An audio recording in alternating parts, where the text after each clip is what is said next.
eat? Do you need anything to drink? Bottled water? I've got soda, iced tea? No. Okay. If you do, just let me know. And you had an appointment, correct?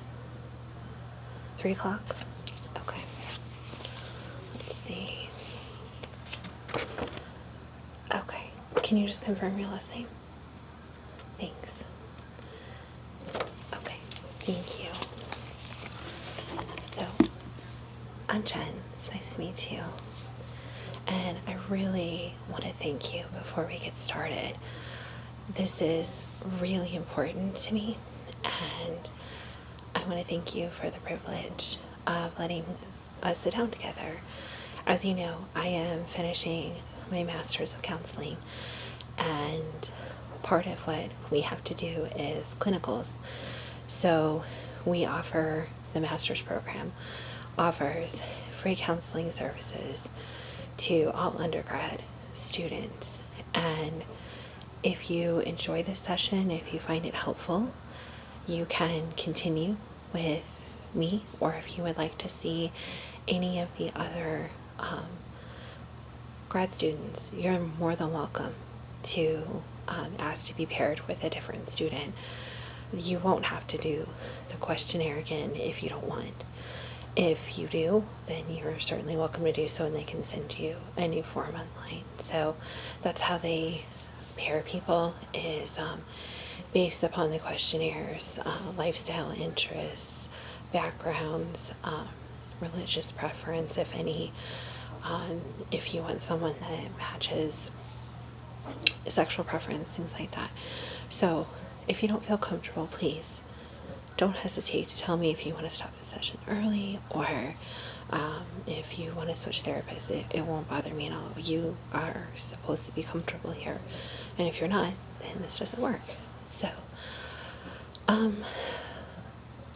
I like to let people lead the session and start wherever you want, or if you like, I can start with a couple of questions and you can kind of go from there. Are you comfortable sitting in the chair, or would you like to lie down? You can lie on the couch, on the floor, wherever you're comfortable. Okay, if you want to move, feel free. Also, I have stuffed animals if you like. I know when I'm stressed, I like stuffed animals, so I like to keep them here. And feel free, ask any questions you want. I'm an open book when it comes to this. No, I'm not your first. I'm not. You're not my first client. You're actually. Let's double check. Let's see. You are. Yes, you're the 24th person that I have had the privilege to work with. So it's based on hours, actually. We set up our sessions for 50 to 60 minutes each. That tends to be a good number for both us as a therapist in practice and for the client. If we need to go longer, we definitely can. I block out 90 minutes for each session, so if we get intense with something, definitely let me know and we can just keep going. So yeah, definitely. It is sometimes nervous for me to be in this seat, but I really want to help people. Okay. Like I said, any questions as we go along, feel free to ask.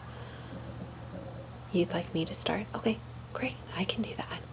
Is it okay if I take notes as they go along? Some people don't like it and find it distracting. Yes, the session is recorded. That's why they had you sign off on it. It's voice record only. We don't do any actual live cameras or any recording of your face or anything like that. It's just voice. Yes, excerpts of your voice can be used in our final presentations and in our thesis, but we use voice changing software. So, and you're more than welcome to hear it before I present it. absolutely. I would never betray your confidence. Yeah. Okay. So tell me a little bit about what brought you here to therapy today. What made you decide to take the jump to reach out for help? School stress. I got you. You're a freshman? Okay. Okay, and are you in the dorms or do you commute? You're in the dorms, okay. Do you have a roommate? You did. Oh, okay. So they moved to the athletic dorm. Okay. So no roommate. Is that okay with you? Oh, you like it better. Yeah. I understand. Yeah, I had a roommate too, and when I was an undergrad, I've stayed in the dorms my whole time. I'm still in the dorms. I'm where the master students are on the other end of campus now. But yeah, my first roommate actually was very social and pledged, and even though freshmen aren't supposed to stay if they get accepted, she was like president favorite, and she moved into their house, so yeah. And then in my sophomore and junior and senior year, I had a little money from doing some work on the university, and they let me pay the difference to have a single room. Yeah, I study better when I'm by myself, so. Okay. How are you doing with being away from home? It's hard. Okay. Why do you think it? Can you explain a little bit more about why it's hard? You miss your family. Are you close to your family? Your dad, especially. Okay. And you're trying to work on your relationship with your mom? Okay. Has being away from her helped any with that relationship, or has it made it harder? I understand. Oh, you guys have really had a tough. Okay. Okay. No, I understand. Hang on. Okay. Yeah, I've got tissues right here. Here you go. Let me know if you need more. Sure. No. It's okay. It's okay. Are you familiar with ASMR? You watch those videos. Okay. Are there any triggers that will calm you when you get upset like this? Face touching, that kind of stuff. Okay. Hand movements. Sure. You're close enough. Is it okay if I touch your face? You're okay with that? Okay. Okay. Right. Do you want to talk about the situation with your mom or no? Sure. Of course. So you've always been really close to your dad. Okay. I'm really close to my dad too, I understand. And you and your mom don't see eye to eye. Okay, so she wanted you to be the outgoing, athletic, sports type. Gotcha. Like she was. Okay. Hey, it's okay. It's okay. You can cry. You can talk about whatever you want to talk about here. This is a safe space. I am not here to judge, and I am not here to, I'm not here to tell you that you're wrong or you're right. I'm here to support you and let you work through these things. That's why talk therapy works really well, is it gives you a chance to work through things. Sure. You want a bear? Okay. Absolutely. Bear or I have a squishmallow horse. Whichever works for you. The horse? Okay. Sure thing. Sure thing. Okay. Okay. So, let me give this to you.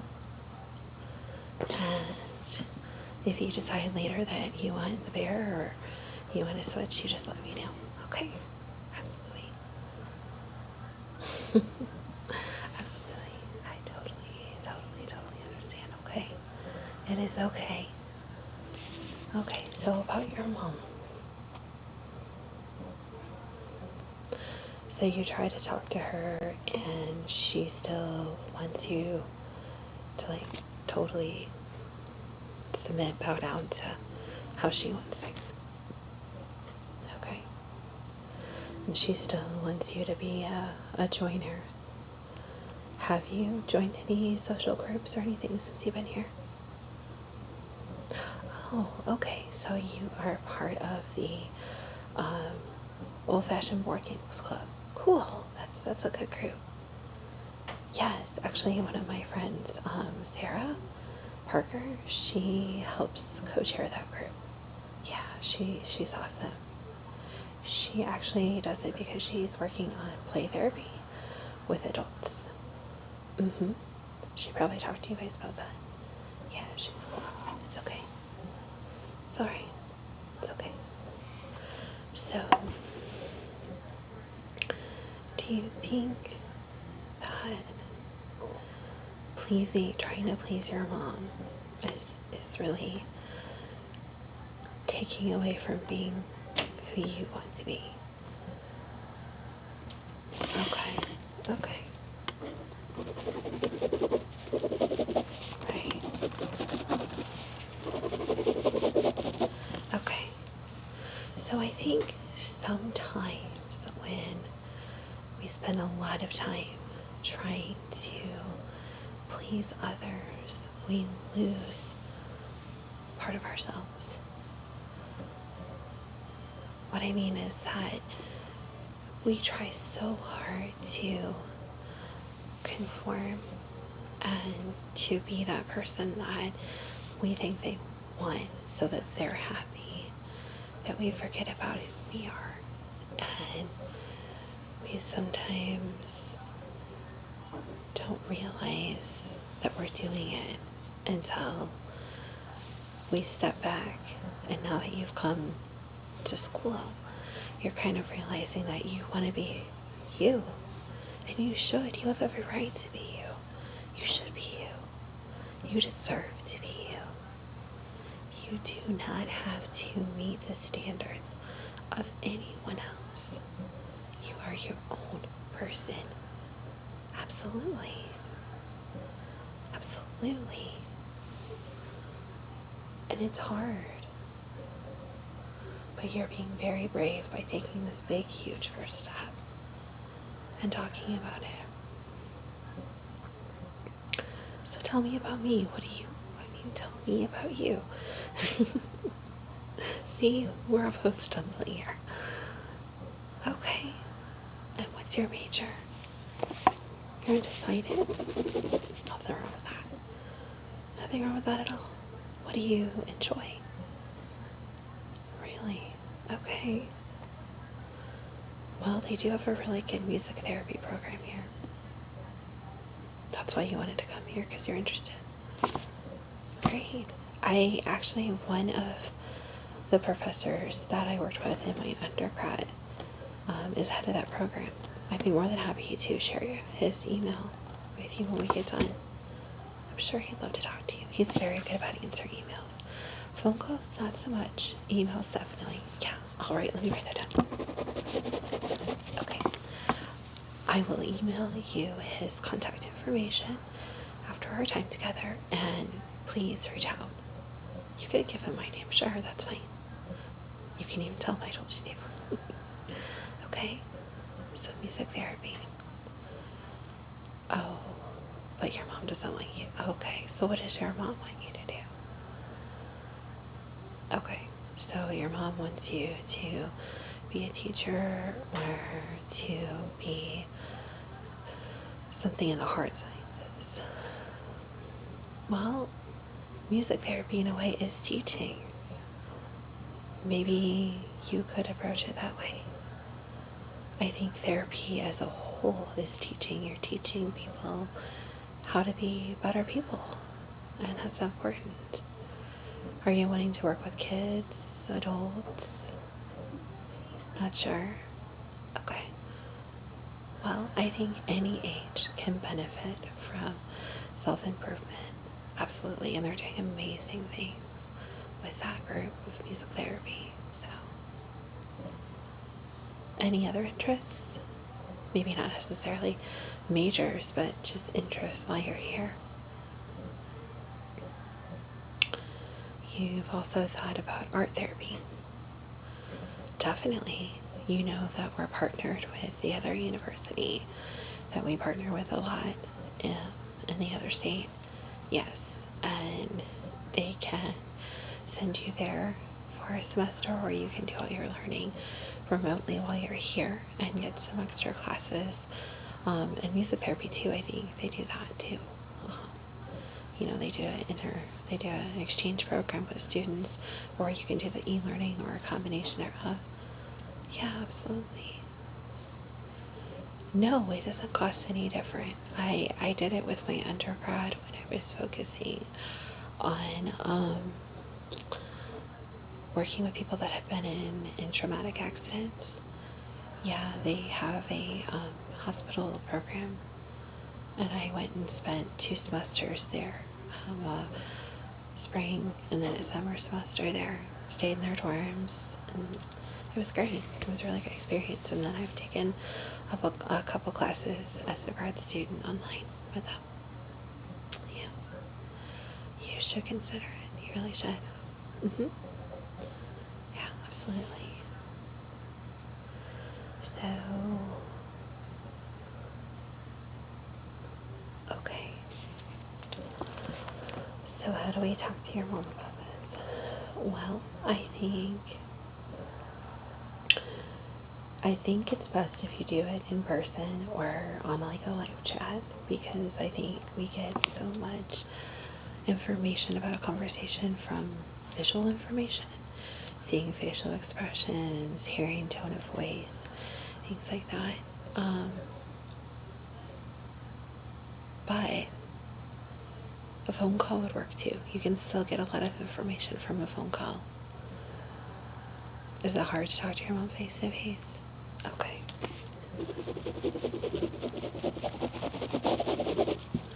I get that. I do. I think that was one of the hardest things for me with therapy starting, was sitting down face to face, and if I said something someone didn't agree with or didn't understand, you get that instant feedback. And I think maybe with our parents, that feedback is even more instantaneous because we have that intimate relationship with our parents, because it's family, and you know, you've known them obviously forever, and so you have a much deeper bond than you would with even a friend, and or even a boyfriend or a girlfriend or something like that. Oh, that's another issue is, okay, gotcha. So your mom doesn't approve of your love interest. Is your love interest here on campus or back home? Here on campus, but you met them online. Okay. Gotcha.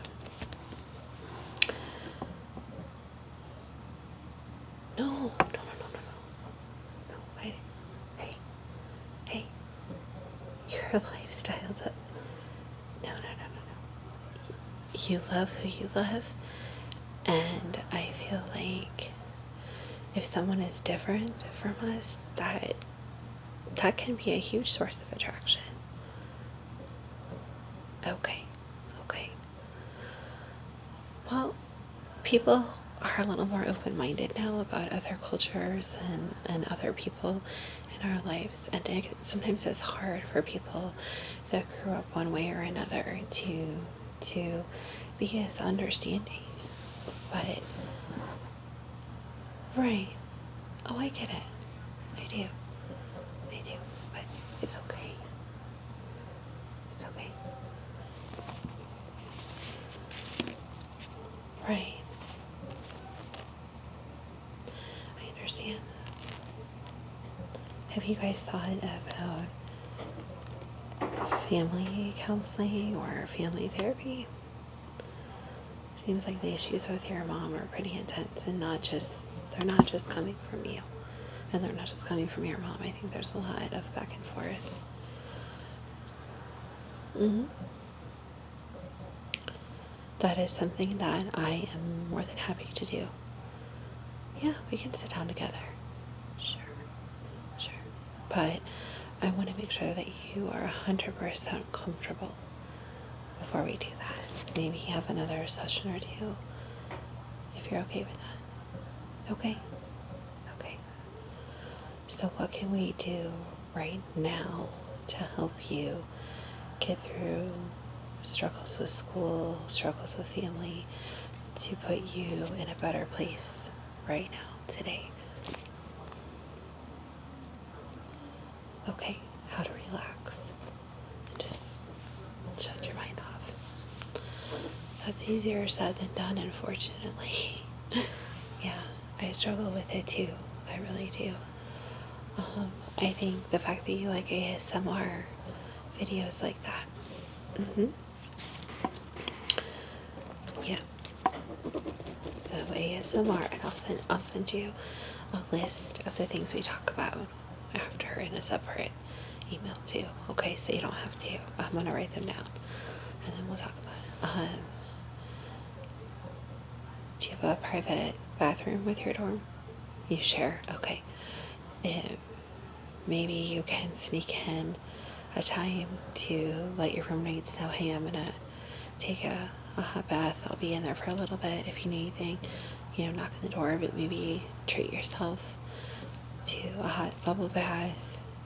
If you're into face masks, facial care, or just, a bath bomb or a bubble bath, or just literally just chilling out in the water. Would you like to read books on, maybe listen to a book or a podcast? Okay, so scheduling time for you, like that bath, like that podcast, like that TV show if you like a TV show, or for a certain person on YouTube that you find funny, Sure. Okay. So videos, a long hot shower versus a bath. Okay, that works too. How's the hot water in the dorm? Good? Okay, good. So those kind of things. If you're a religious person, taking time to pray or connect with. Okay. So if you belong to a church, making time to go to church, or if your church has a service online, making sure that you tune into that or watching a rebroadcast, taking time to pray. Definitely those things. Sure. Absolutely. Okay. Oh, so your mom's not very religious, but you are. Okay, I get that. Religion can cause a... Yeah. Okay. Something we're going to work on right now. Close your eyes. Try to clear your mind.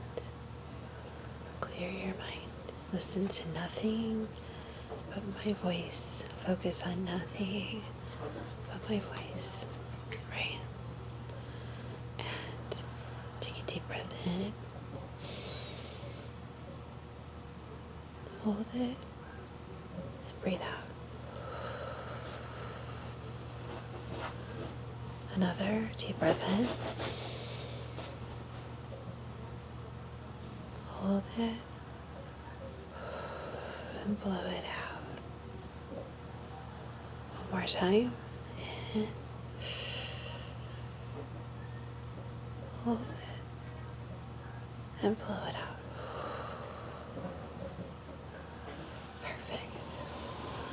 Okay, when you get really, really, really upset like this, I want you to take a really deep breath. This is something you can do in class. This is something you can do while you're even talking to your mom. Just step back for a moment.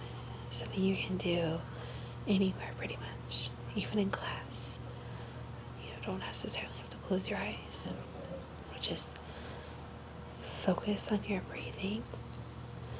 Slow your heart rate back down. Slow your breathing back down. Okay. Right. And inside the palm of your hand, right here, touch this very gently. Okay.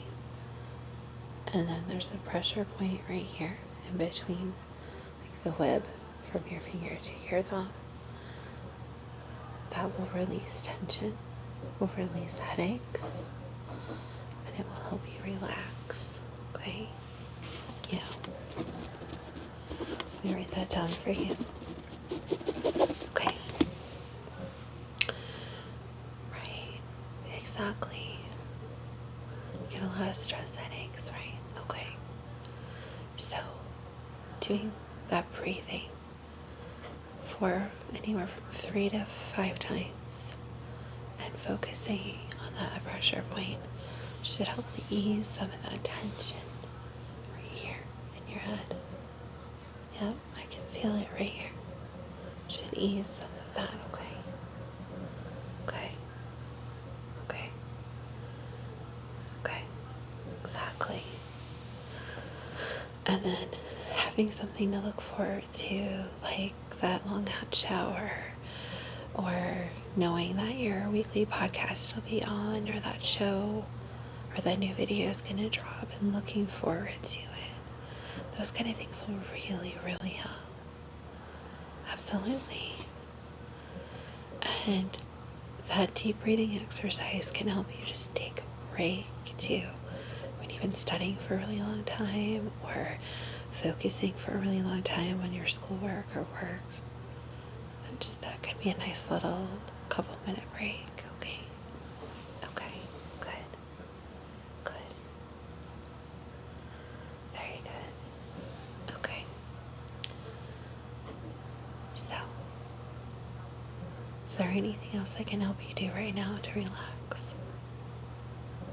Okay. Great.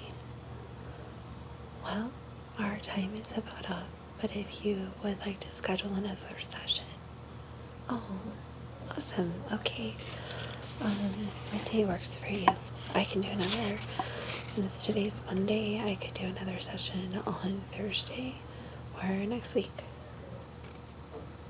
Thursday? Okay, what time? Okay. I am free. I have an 11,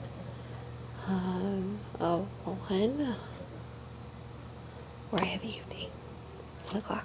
Okay, 1 o'clock it is. Okay, I'll email you those things we talked about, and including the professor's name. We'll send 2 emails to you. Okay, definitely. And next session, if you want, we can work on talking about that phone call to your mom. Sure. Great. Well, thank you so much for coming by. And thank you for talking to me and letting me help you. Because you are really helping yourself, and I'm really proud of you. I'm so proud of you. You are going to do amazing the rest of the day, the rest of the week. And when I see you on Thursday, I know you are going to tell me amazing things.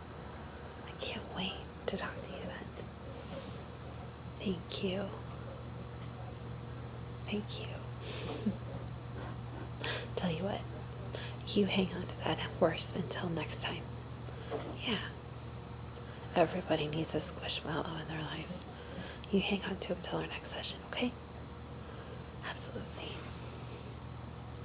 It was really, really, really nice to meet you. Thank you so much for letting me talk to you. And I will see you again very, very soon. Bye.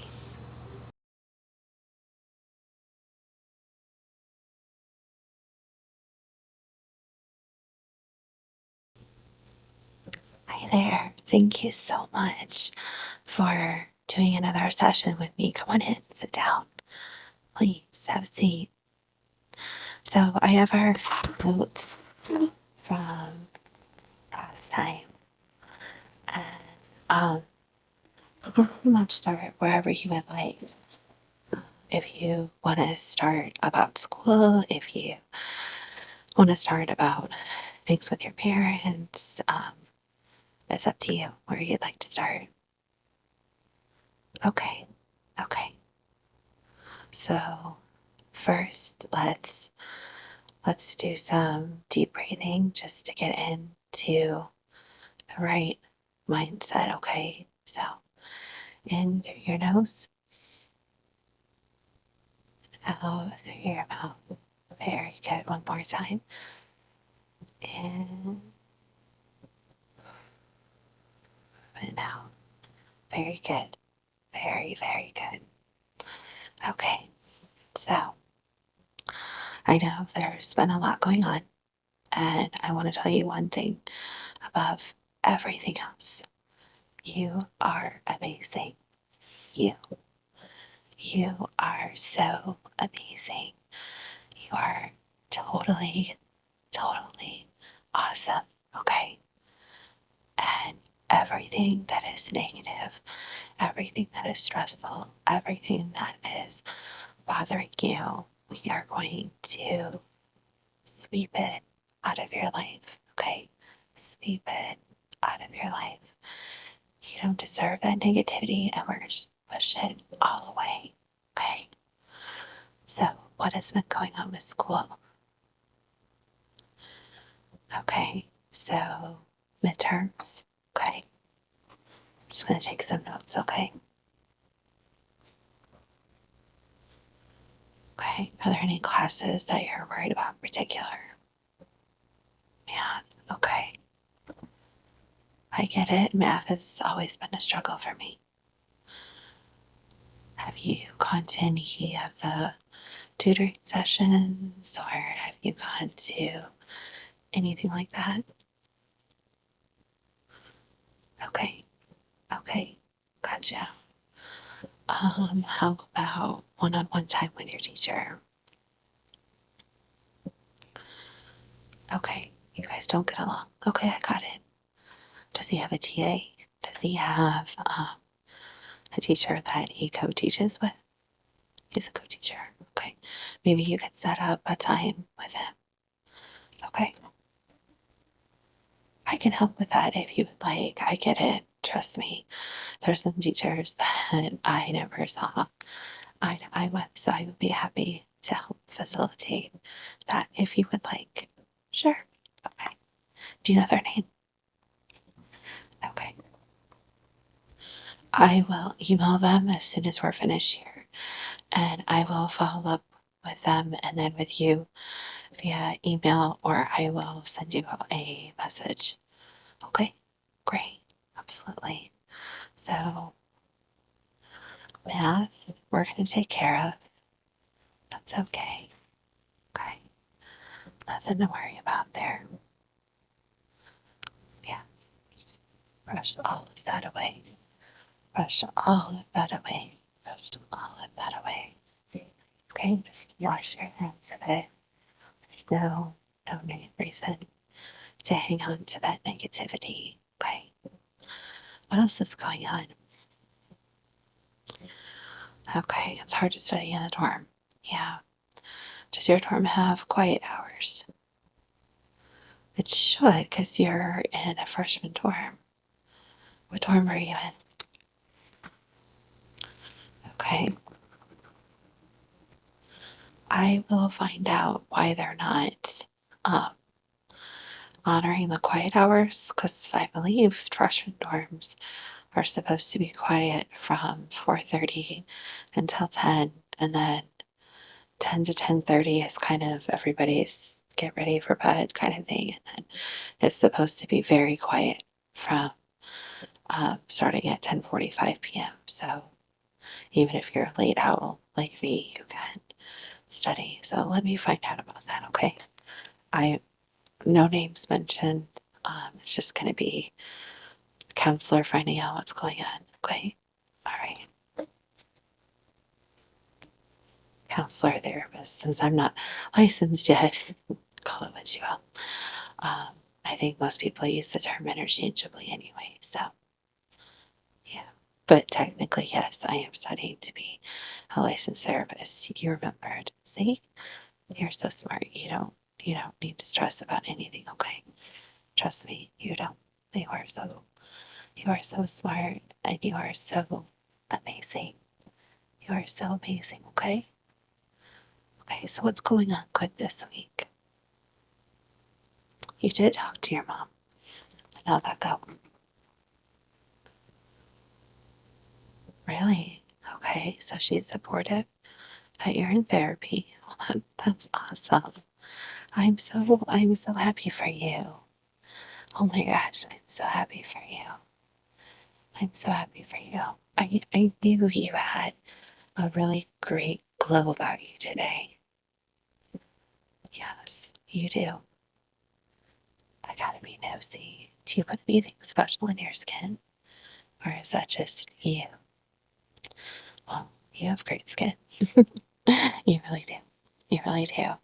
You look naturally very, very just beautiful and elegant. And you just have that glow that so few people do. Be proud of that. So tell me a little bit more about what's going on with mom. She did agree to a family session. Great. Okay. Are we doing that in person, Zoom, phone call only? Or did you guys discuss that? You want to do it in person? When would you like to do it? Let me check.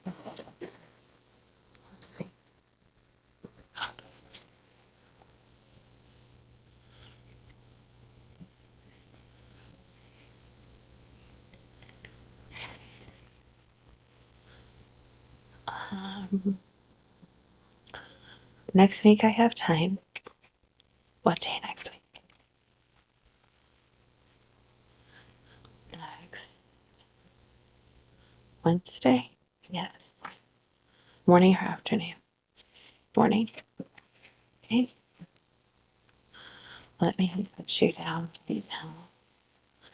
Where? How about 9:30 in person?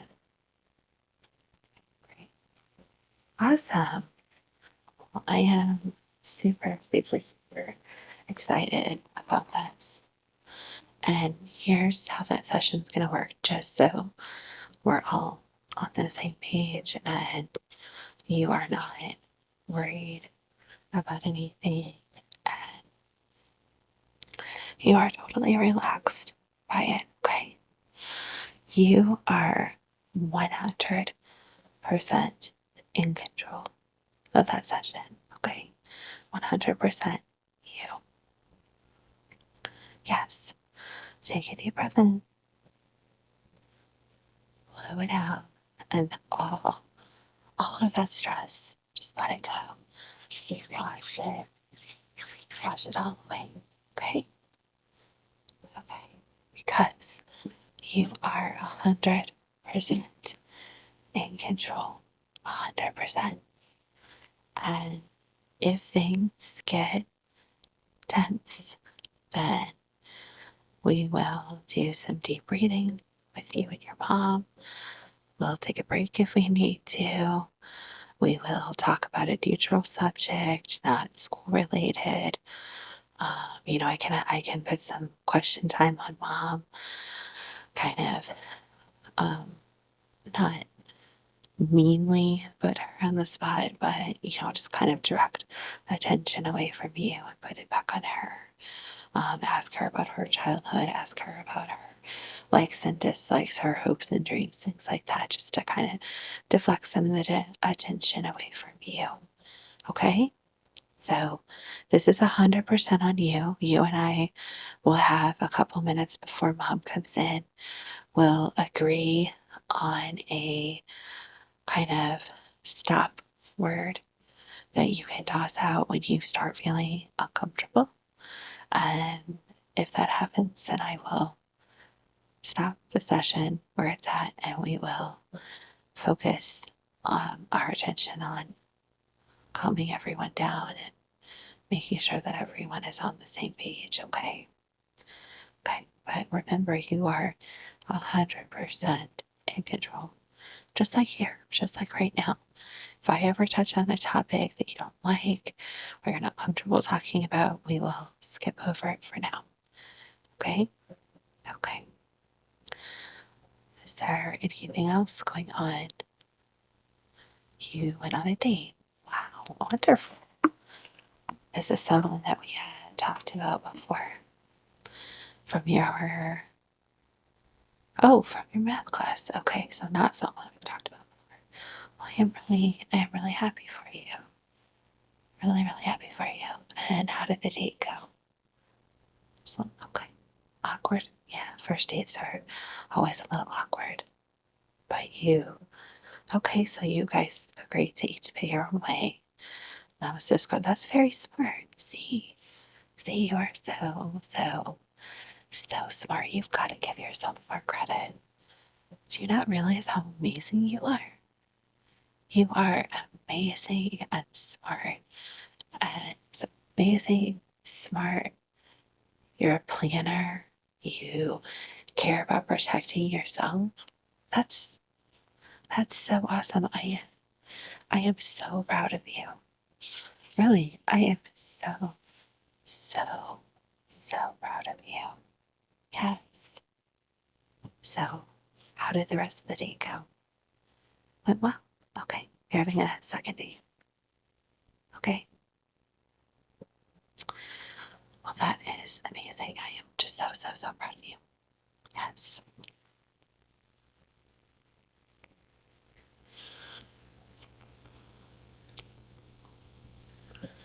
So proud of you. Anything else going on? Okay. Okay. Excuse me. You've got allergies too. Yeah, everybody does. So, okay. Okay. Well, so you have a second date set up, and that is amazing. So, what I thought we would do to kind of close our session today and give you a chance to kind of relax, especially since you have your second date tonight, right? Okay. I know you told me you were into ASMR and you liked face touching and you liked face brushing, so I brought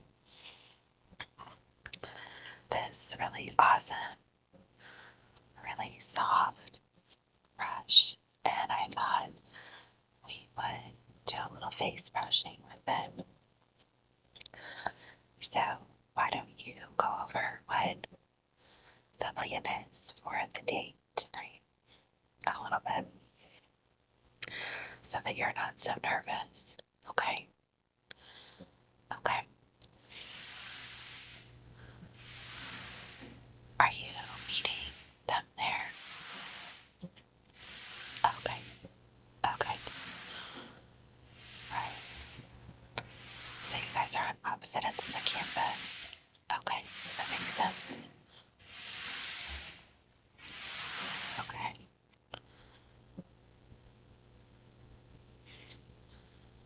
Very very, very smart. You laid down ground rules, so no, nothing gets out of control. I appreciate that, I really do. Yeah, I really, really do. Yeah. Yeah. I admire that. Again, you are very, very smart. So you've established rules about how far things will get physically and what you're comfortable with, which is great. And then after dinner, you're going to see the new movie.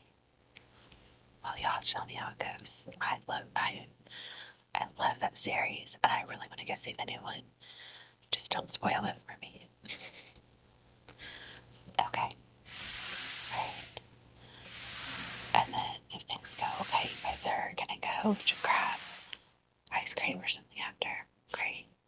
Great. Okay. So you really have this all planned out, which is amazing. Yeah, that is totally amazing. I think you are going to have a really great time. I really do. Yeah. Okay, deep breath in. Blow it out. Take all that nervousness and let go of it. Just let go of it. Great job. Great job. You want to talk about what? Oh, when your mom comes. Okay. Okay. So, I thought that when your mom comes, I will have her come in after you. Okay? By herself. So you and Naomi have a couple minutes together. And then, your homework before then is to pick a very obvious, very strange word that you would never say, like purple or elephant or something that you're not going to say on the regular. And that will be the signal to me to stop the session, okay? And talk about something neutral or put the focus back on your mom, okay? Then I'll have your mom come in for a couple minutes. I'll establish a couple of ground rules with her. And then we'll have you come in and then we'll both, you and I will discuss with her your concerns, your frustrations, your worries, and try to find neutral ground for everybody, okay? And then if we can do that, then we will kind of set up a plan of action for both of you about things that you want to work on, how you want to grow as people, grow as a family, to continue to improve and meet each other's goals and expectations, okay? Because you're not just her kid anymore, you're an adult. And I think your mom needs to recognize that. And you need to recognize that you can have a relationship with her that's deeper than just child and mom and child, but a friend relationship too. And when you can get that far, then you guys should be able to work through a lot of problems on a more neutral understanding when your mom sees you as an adult and you see her as a parent, but also someone whom you trust as an adult. I think you guys are going to be able to relate a lot better, okay? Yeah, so you have nothing to worry about. Like I said, you are 100% in control, okay? Okay. So, do you feel better about the session for next week? Great. Do you want to see me between now and then? We can do a shorter session, a half session. Sure, absolutely. Are you free Thursday. Afternoon. A little bit of afternoon. Thursday. Morning. Okay. What day?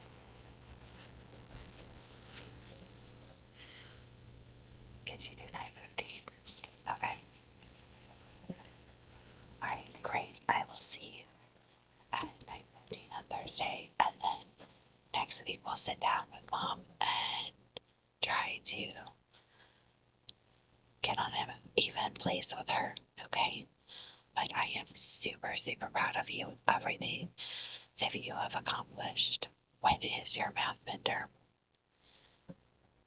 Okay, so the end of next week. Okay, so we've got time. Okay. I will follow up with you about your daughter. I will follow up with you about what's going on with study hours and things and the time with the other teacher. Okay. Great.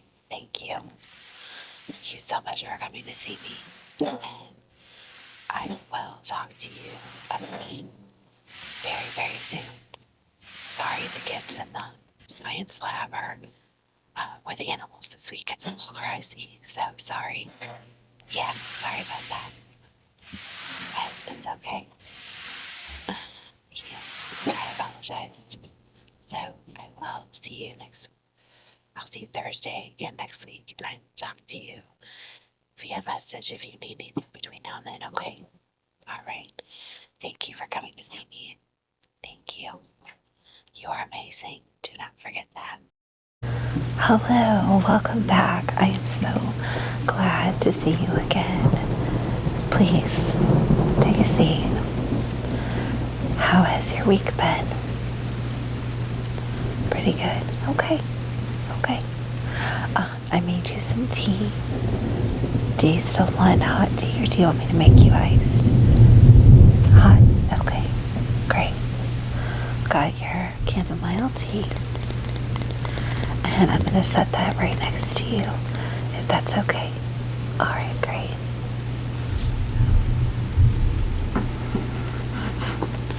There you go. All right, so, unfortunately, with the hot weather, I think we're going to get an afternoon shower, sounds like, but that's okay. Just like life, everything needs a little watering, and that's what I like to think of our therapy sessions. They are kind of like a watering to help you grow as a person and to work through some of the struggles that we might have growing and, spreading out our leaves and our petals to become the wonderful, beautiful flowers that we're supposed to be. And I know sometimes that's difficult, but the fact that you're back here for another session means that you are very committed to making that growth happen. And I think that's very commendable, and I am super, super proud of you. So, now that you're settled, I'd like to do a couple of just very simple breathing exercises, okay? So, first one, I'd like you to take a deep breath in and close your eyes as you do so, okay? Deep breath in and blow it out. One more time. Deep breath in and blow it out. Very good. You can open your eyes. Now, I'm going to walk you through a breathing exercise, and it might be a little difficult, so if you need to, take a breath. No stress. This is to help calm you, not to stress you out, okay? So I want you to you can leave your eyes open or closed, whatever is comfortable for you. Deep breath in and hold it. 1, 2, 3, and blow it out. Good. Really get all of the air out of your lungs. 1, 2. Deep breath in. And hold it. 1, 2, 3. Blow all the air out of your lungs. Very good. 1, 2. One more time. Deep breath in. Hold it. 1, 2, 3. And blow all the air out of your lungs. 1, 2. Now you can go back to breathing normally. Very good. I find concentrated breathing to be very helpful and calming. There's some phone programs you can put that have breathing. Some smartwatches have breathing timers that you can use with yourself. I find those to be very helpful if you're in a very stressful situation. If you feel your anxiety racing up, yeah, those can be really helpful. So last time I gave you a little bit of homework that you were going to repeat to yourself several times a day, and the phrase that I had written down was, I am trying and I am good enough. Is that correct? And have you been doing that? Good. And you're okay if I take notes? Okay. How many times a day have you been saying that to yourself? At least 10? That's wonderful. Okay. And when do you say it? When you first wake up? Any other times? Throughout the day, okay. And how has that been making you feel? It was a little awkward at first. Okay, well that's to be expected. Anything new is going to feel a little awkward, of course. And then, you're talking to yourself. Do you say it out loud or just in your head? Combination of both, okay. Great. Well, I'm really proud of you for taking that exercise on, and I would like you to continue it. Do you want to keep the same phrase, or do you want to try something different? Keep the same? Okay, great. I think what you have is really good. I think it's a very powerful statement because we are trying every single day, and it's important that we keep ourselves focused on continuing to try every single day. And this isn't a quick race. This is a marathon. So is there anything in particular that you would like to focus on today? Okay. Struggling with depression a lot and anxiety, and how long it's going to take to get better. Okay. Well, I can definitely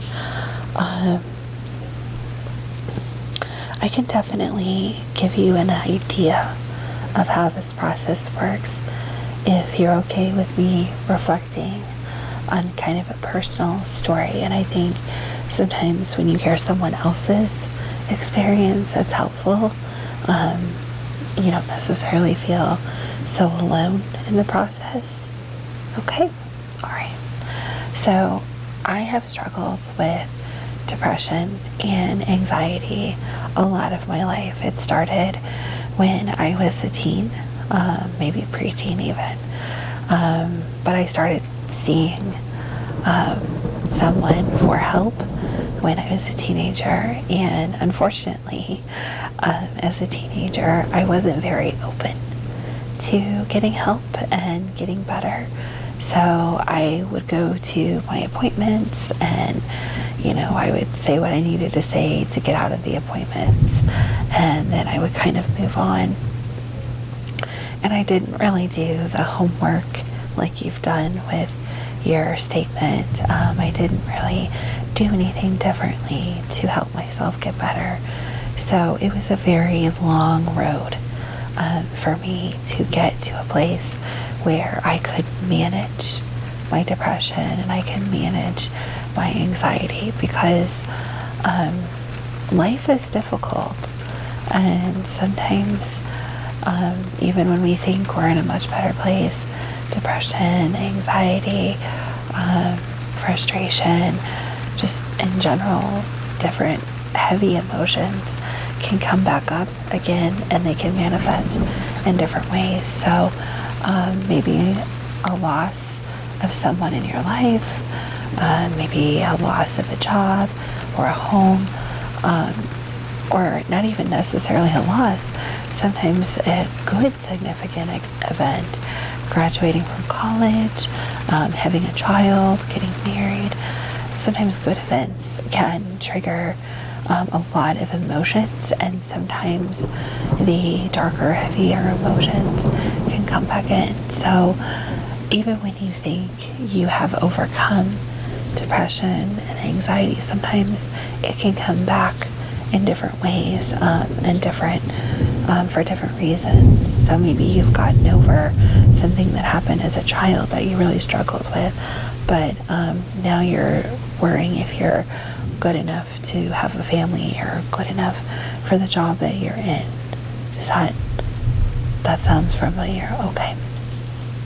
And that's what happened with me. When I finally did decide to make the decision to take care of myself and to get better, I did get better, and it was a process. It took me probably about 6 months of very intense work on myself. So every day journaling, every day spending time with my faith, because that was a big part of my healing, was faith. Spending time focusing on the things that my therapist had wanted me to work on. So it was a good 6 months of very intense inner self-work. And then I did get to a place where I felt a lot better. But it's an ongoing thing. That's the thing about therapy and self-care in terms of mental health. It isn't something that you can just sweep under the rug. What we're trying to do in these sessions is prepare you to focus on your mental health the rest of your life, so that you can have ways to cope when things get thrown, when life's curveballs happen. So yes, you can and you will get better, but just be prepared that something, it's not, you have to fear it or anything. I don't want you to be afraid, but just be aware that sometimes life throws curveballs at us, and you will have tools in your toolbox. So your I statements, your journal, your other resources, friends that you've spoken to about this, you'll have those tools to cope. Okay?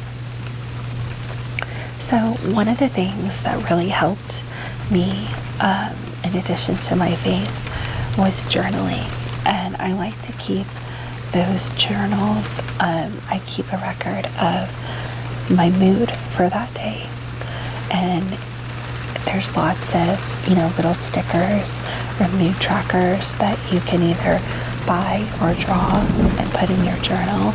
The journal pages that you got last week from the office have the little smiley faces that start with the big smiley face, and the kind of smiley, and the flat line, and then the kind of sad, and then the very sad. So you can circle those, and you can find others of those like that. If you don't like those, it could be anything you like.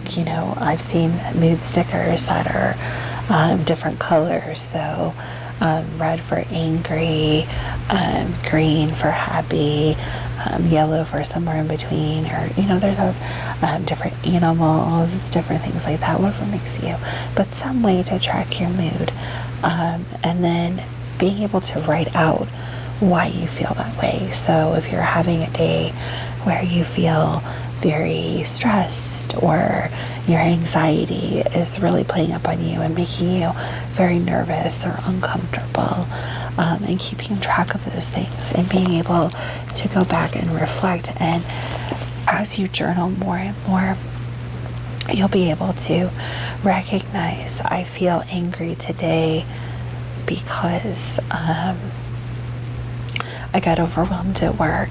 I have a lot going on at home. My dishwasher broke.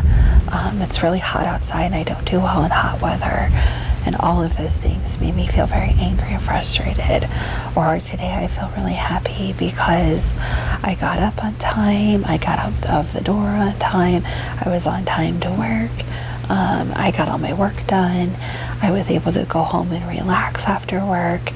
And so you'll kind of recognize, why you have different emotions for different things, and why a day that might seem like a good day could possibly turn into a bad day. So maybe you're having a really great day and then someone cancels plans on you, and that can maybe make you feel very angry, or it can make you feel very sad. And being able to work through your emotions is a huge deal. And recognizing that it's okay to have emotions is very important. It's okay if you're angry, and it's okay if you are sad and hurting, and it's okay if you feel depressed, alone, nervous, scared, sad. It's okay to feel those things. What's not okay is not doing anything about those negative feelings. So, for example, how are you feeling right now? So you're scared, you're nervous. Do you know why you're scared and nervous? Okay, so you're nervous about the process of self-discovery. Absolutely. Absolutely. And it can be very scary to feel nervous about, what you might find. Sometimes we can uncover things that happened that maybe we've pushed really far out of our minds. Sometimes we can discover fears, that maybe a fear of heights or a fear of falling, that's been making us feel very nervous. I personally had a horrible fear of tripping and falling. So one of the ways that I work around that is I really watch, like if I'm stepping off a curb, or if I'm stepping up, I'm hyper aware of where my feet are. I'm hyper aware of anything that I would be able to grab onto if I started to fall. And knowing that I have that safety net of knowing where my feet are, and knowing that I can grab something or put my hands on something before I would fall, gives me comfort in the moment. So it's something that you're afraid of. Being alone. Okay? So one thing that you can do when you feel alone is surround yourself with activity. So let's say it's 2 o'clock in the morning and you don't want to call someone. Let me write down feeling alone, just so I don't forget we talked about this. Excuse me. So one thing you can do when you're feeling very alone is, put on background noise. So put on the TV, put on the radio, put on a CD that you like, and then involve yourself in a activity that consumes your thoughts. So working a puzzle, cleaning, journaling, if you have any hobbies that you like. So if you like needlepoint, if you like drawing, if you like putting together models, surrounding yourself with an activity that requires a lot of mental activity and you still have that background noise on. Even if you put on something like an ASMR video, just that calming voice in the background can be very comforting. Hearing another person. Some people really turn to pets if they have them. Do you have pets? You do. Okay, cats. Great. Dogs, if you have cats and dogs. Okay, perfect. So, spending time with your pets. The only small downside is, of course, they can't talk back, at least not in human language, which is why I recommend having on the radio or the TV or, something, a video in the background, just so that you hear the sounds of another comforting human voice and something calming, not like don't have on a horror movie in the background or something, unless you find that calming, but having on something calming, just to hear other people. And then when you can, when it's not 2 in the morning, or maybe you have someone that stays up all night and you can reach out, obviously best if it's in person or a phone call or even texting, just to have that connection, to keep talking to someone, helps to ease that loneliness and assure you that you're not alone. And I think one of the benefits that we have now, you can go into chat rooms, you can go into discussion groups, obviously be safe online, but you can go someplace and be anonymous if you want to just have a casual conversation, find a group that interests you, whatever hobby you're into, or if you like to read, find a group that discusses books. There's lots of groups out there that you can join that would give you interaction, that if you couldn't leave the house at the moment, or it was really late at night, you can log on and have that interaction still. Okay? What else has been bothering you this week? Still struggling with not feeling good enough. It's okay. Hey, this isn't, this is recovering from struggles that you've had with mental illness. Is like recovering from a major surgery. When I had major surgery last year, the first day I felt actually pretty good after my surgery. I didn't have too much pain. I felt like I could get up and do things. And then the second, the third day, I was like, oh, this is not what I wanted it to be. This is not the recovery that I wanted. And it took a lot of time. I had a restriction on weight that I could lift for a long time. I wasn't able to drive for a long time, and that was very hard for me to cope with, because I'm usually pretty independent and don't want to ask people to drive me, don't want to ask people to go get things for me.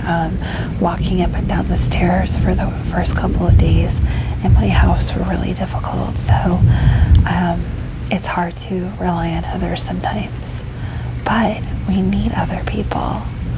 And here's the thing, you're not going to just wake up tomorrow and your struggles with your depression and anxiety will be gone. I wish they could be. I wish there was, I think that's why my faith has always been so comforting. Do you have faith of your own? Okay. So that's a wonderful source of comfort, is spending time focusing on your faith, spending it in prayer, spending it in reflection on your faith. That's a very good way to cope as well. And I think faith brings about a feeling of comfort that you do matter, because your faith is saying that you believe in something higher than you, a creator, and that creator loved you enough to create you. And so you do have purpose and meaning, and you do feel that sense of belonging because you were created. Absolutely, absolutely. In terms of your anxiety, in the moment, things that you can do would be breathing exercises, and that's something that someone around you isn't going to notice. You can do that in your head. You know, you can be at work, be in school, you could be on the bus, you could be in the grocery store. If you start feeling panicky and nervous, you can gently count in your mind. When you breathe in and hold your breath for that count of up to 3, and then slowly release, count to 2, and then take another breath in. No one's going to notice you doing that, and it's going to provide you a sense of calm. Okay, so breathing exercises. Other things that might help you in the moment if you're feeling really down is writing down that feeling, or just simply making a mental note of it, and then finding something that's completely the opposite. So if you're feeling sad, finding something that makes you laugh, a funny video on YouTube, finding a movie that makes you laugh. If you're feeling very down and not feeling a good sense of self-worth, find something, recall a memory where you were successful. Did you play sports as a child? Okay. And did you get an award or anything for that? Okay. So something like that. For me, it was time on swim team. So those kind of moments. When you graduated, even if you go back as far as kindergarten, if you had a kindergarten graduation or graduation from elementary school to middle school, high school graduation, anything like that. In your faith, if you went through confirmation class, any kind of celebration of an accomplishment, your first job, and maybe it was not even a quote real job, maybe it was babysitting or something, but the first time that you are given that trust to do a job, go cut the grass for your parents, or babysit a younger sibling, but given that responsibility. So celebrating even the smallest accomplishments make you realize that you do have worth, that you do have value. Absolutely. And I think another statement would be good homework to add this week. When you are feeling anxiety, depression, not feeling your self-worth, whatever that feeling is, I want you to try a statement. For example, if you are feeling anxiety, the anxiety that I feel is temporary, and I am stronger than it. So the anxiety or depression or feeling not worthy I feel at the moment is only temporary, and I am stronger than it. And I will email you that statement. Okay? So the depression that I am feeling at the moment is only temporary, and I am stronger than it. The feelings of not being worthy are only temporary, and I am stronger than them. And then, after you say that statement a couple of times, as soon as you can, journal about it. Even if you make notes on your phone and put them in your journal later. I don't know if you carry your journal with you all the time, but journal about it. Focus on what made you feel that moment of depression or anxiety or not feeling worthy, so that you can start recognizing if certain situations or places or interactions cause you to feel those things. And once you get some of those jotted down, we can talk about those and how to deal with those individual situations. Okay? Okay. How are you feeling now? Are you feeling a little bit calmer? You have a game plan? Okay. Good. Then I'd like to do a little calming exercise. Okay, I just want you to do a little body scan, be self-aware, and that will help keep you calm and relaxed. And then I will let you rest here for a little bit, okay? And then you can go about your day. So I just want you to focus just on the sounds of my voice. I know there's the rain and the air movement from the fan and the air conditioning that you can hear, which actually I find kind of calming, but if you hear those things, they're going to help you relax you even more. But once we get down to 1, you will be completely relaxed. Okay? Are you ready? Now, I want you to take a deep breath in and a deep breath out. Close your eyes. 5. I want you to be aware of any tension, any pain, any discomfort anywhere in your body. And I want you to feel it slowly leaving. And that pain and that discomfort and tension leaving your body, leaving you feeling completely relaxed. Each breath in releases that pain, that tension, that discomfort, and as you blow it out, it slowly dissolves away. 4. Your breathing becomes slower and more relaxed, and you feel more and more at peace. 3. Your body no longer has any pain, discomfort, or tension, and you feel you are completely physically relaxed. Your breathing is slowed, your heart rate is slowed, and you feel very, very calm. 2. Your mind is no longer racing. You are simply focused on the quiet background sounds and the sounds of my voice, and you are completely and totally relaxed.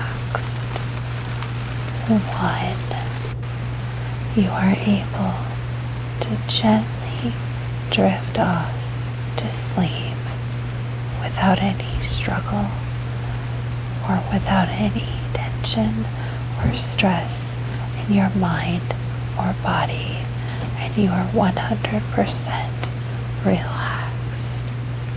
Now, just take a moment. Hello, welcome, come on in. Please have a seat. Yeah, sorry about the rain outside, but I'm glad you got here safely. It's very nice to meet you. You can just call me Tina. I don't prefer titles here unless you're not comfortable with that. Good, okay. Have a seat anywhere, please. I try to have my office a little more of a comfy space for you. Can I get you a cup of tea? No? Okay. If you change your mind, just let me know. I do have several varieties. I'm a big tea drinker myself, so feel free to let me know if you want anything, okay? Great, I'll let you get settled.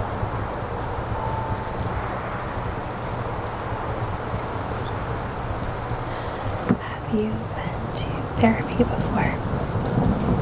Yes? Okay, great.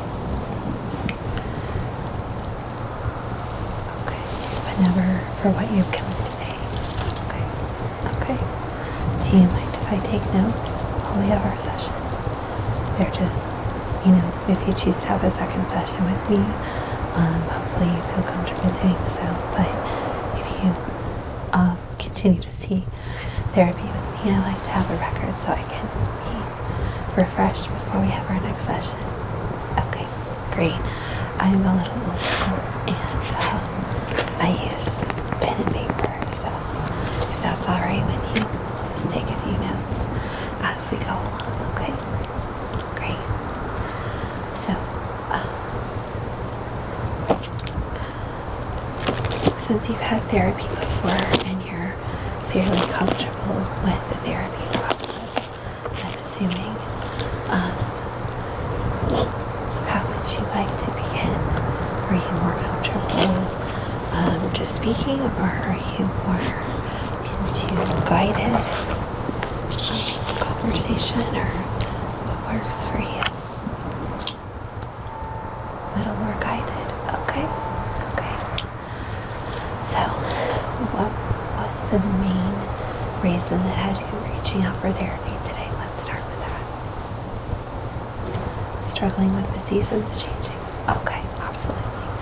Let me write that down.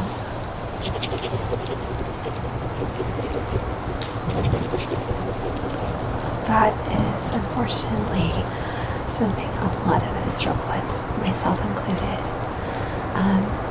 So when you say struggling, can you elaborate on what kind of struggles you have with that?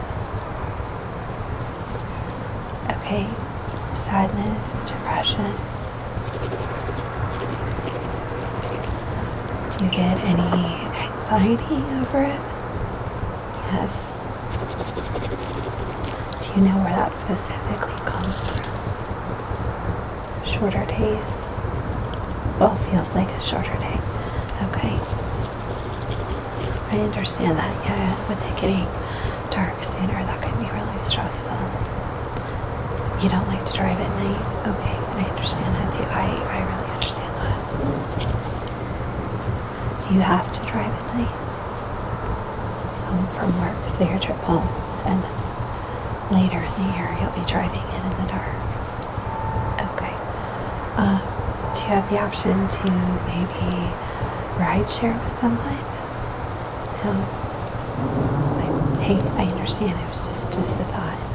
I get it. Yeah. Okay. Okay. Great. Well, you've given me a lot to go on. So what I would like to do is maybe do a few calming techniques with you as we kind of go along.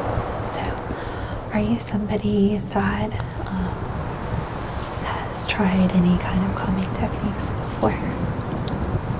A little bit? Okay. What have you tried? Listening to music? Reading self-help? Yeah, there's nothing wrong with that. Absolutely. Self-help books. Actually, a lot of them are really good. So, anything else? You like nature sounds? Okay, great, great. So I think nature sounds, connecting with nature is definitely something. It's one of the reasons I have a lot of windows. I find it very centering and very calming to look out, kind of see the beauty that is in the world around us. Okay. What about any, most people refer to them commonly nowadays as like ASMR triggers, so self-soothing, such as face touching, face brushing, breathing techniques, anything to kind of refocus your mind. Are you familiar with any of those? A little bit? Okay. Are you interested in trying some of them? Okay, okay. For when you get stressed or overwhelmed at work, I find breathing techniques tend to be the least obvious for people, so you could do them. What do you do for work?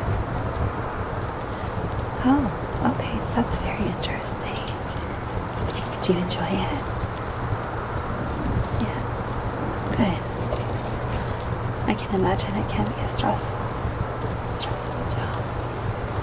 Yeah, okay, alright. Well, since you are around people, I think that breathing exercises, like I said, tend to be the less noticeable of the self-soothing exercises that one can do. Are you okay if I get close and or touch you? Okay, I always like to ask. Okay. So I think one thing that really helps is, like I said, the focused breathing. Are you comfortable trying that? Okay. Alright, this is a very, very, very, very safe space. I promise you that. Okay. So, let me kind of guide you through it, if you would be so kind as to just get comfortable. Okay. And then you can either close your eyes or leave them open, but I'm going to walk you through it. Okay, so take a couple of normal breaths, and then we're going to do what's called box breathing. So you're going to take a breath in slowly, hold it slowly, release it slowly, and then hold it, and then we'll repeat the cycle. Okay? Okay, great. So I want you to take a very deep breath in. Deep. 1, 2, 3. Good. Hold that air in your lungs. 1, 2. Exhale all the air out of your lungs. 1, 2, 3. Good. Hold it. 1, 2. Great. Again. Deep breath in. 1, 2, 3. And then hold it. 1, 2. Exhale all the air out of your lungs. 1, 2, 3. Great. And then hold it. 1, 2. One more time. Deep cleansing breath in. 1, 2, 3. Hold it. 1, 2.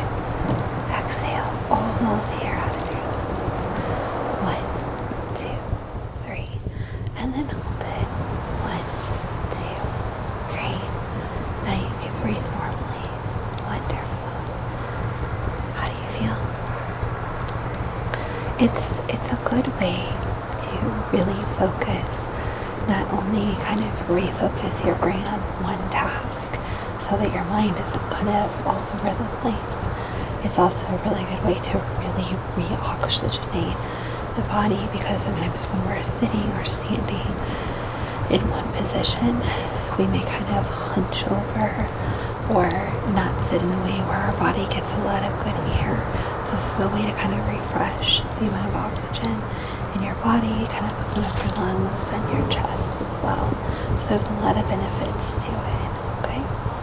So is that something that you'd be interested in trying? Okay, good. I am going to email you a list when we're finished of everything that we thought would be good and helpful for you. Okay, great.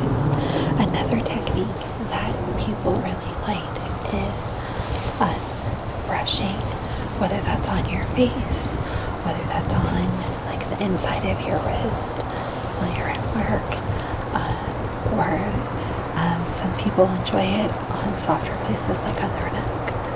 Is that something that you are interested in? You want to try? Okay, great. I'm going to start off very gentle. This is a very soft brush. Okay, if you'd like to hold out the palm of your hand, and I'll just brush over it. Great. Yeah, it's nice and soft. Right. Alright, are you wanting to try on your face? That's the most common place, but like I said, people have their own preferences. Yeah? Okay. So what I'm going to do is I'm just going to very gently brush it across your forehead and then down the side of your face all the way to your chin. Just very gently. Then go back up across the other side and then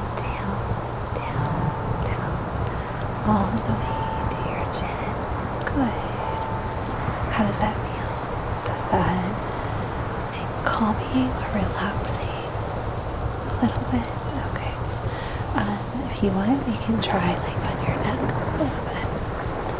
Okay. That's just a very, very, very sensitive place for a lot of people. So if that's a place that's comforting, that's more comfortable for you. Okay, that's definitely something that you could do. If you could slip off to like a break room or your car or even the restroom. You know, I was going to question like if you're putting on some makeup or something, or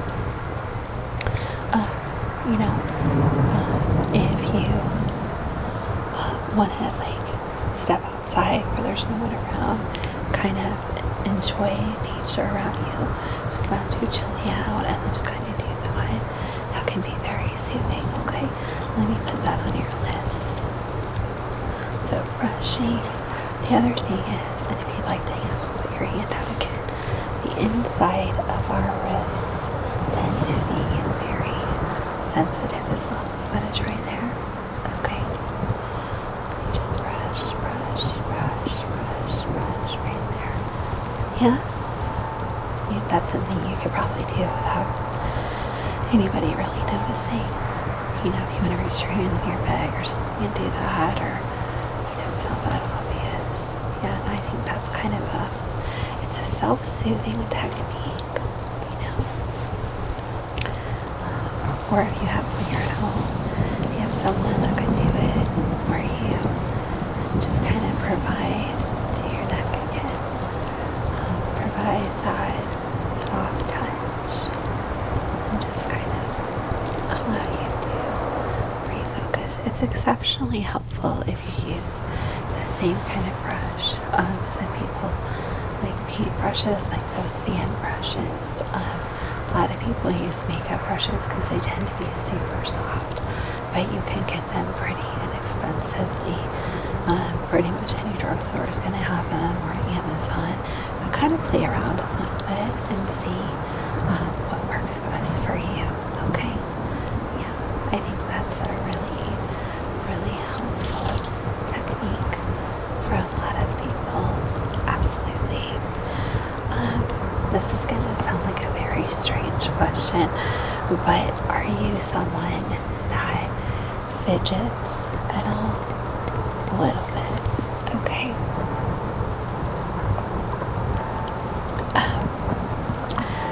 For people that fidget, a lot of times that stimulation of touching or interacting with something can also be very soothing.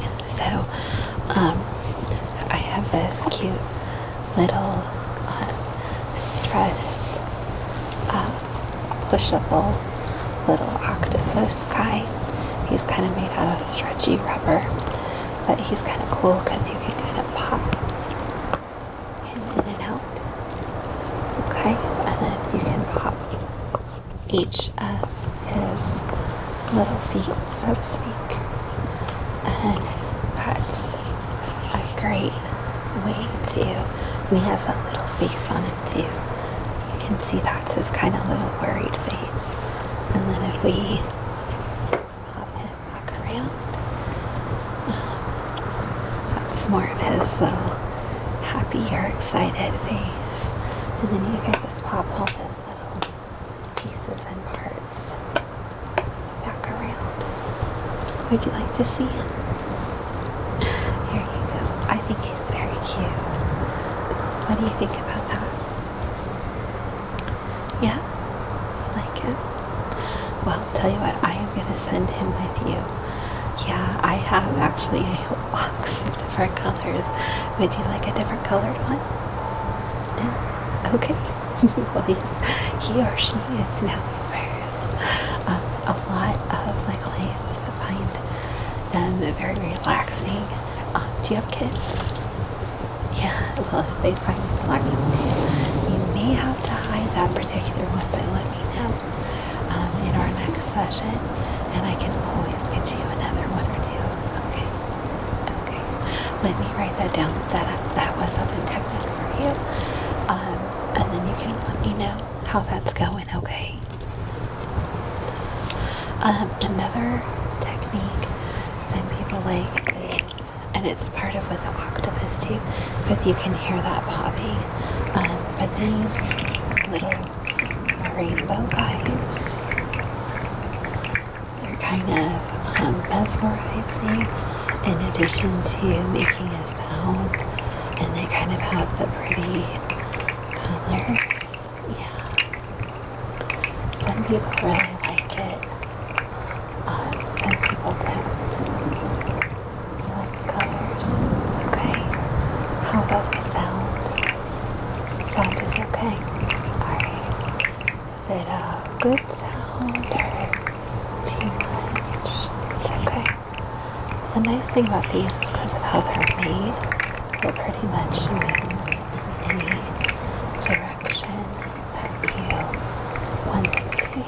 And you can kind of hold them by the tail and do things like that. You can kind of hold them by the head, shake them, wiggle them back and forth, and then use them in the more traditional sense as well. Yeah. Alright. So, is that something that you are interested in? Maybe. Okay. Well, you can definitely think about that. Other things that I can recommend to you would be finding some quiet time to maybe experience some warmth. A lot of people struggle when it gets colder, so a heated blanket or even just a heating pad or a hot water bottle. They make those animals now that you can put in the microwave and warm up and kind of cuddle with. And also, have you ever been diagnosed with what they call seasonal affective disorder with the light? No? Okay. So is it the days are getting shorter, or the lack of light, or both that bother you?